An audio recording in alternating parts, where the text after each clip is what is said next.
பின்பு தேவன் பகலுக்கும் இரவுக்கும் வித்தியாசம் உண்டாகத்தக்கதாக வானம் என்கிற ஆகாய விரிவிலே சுடர்கள் உண்டாக கடவது. அவைகள் அடையாளங்களுக்காகவும் காலங்களையும் நாட்களையும் வருஷங்களையும் குறிக்கிறதற்காகவும் இருக்க கடவது என்றார்.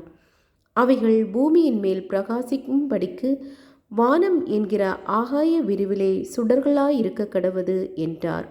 அது அப்படியே ஆயிற்று.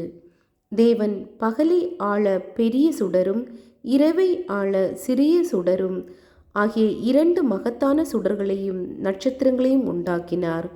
அவைகள் பூமியின் மேல் பிரகாசிக்கவும் பகலையும் இரவையும் ஆளவும் வெளிச்சத்துக்கும் இருளுக்கும் வித்தியாசம் உண்டாகவும் தேவன் அவைகளை வானம் என்கிற ஆகாய விரிவிலே வைத்தார். தேவன் அது நல்லது என்று கண்டார். சாயங்காலமும் விடியற்காலமுமாகி 4ஆம் நாள் ஆயிற்று.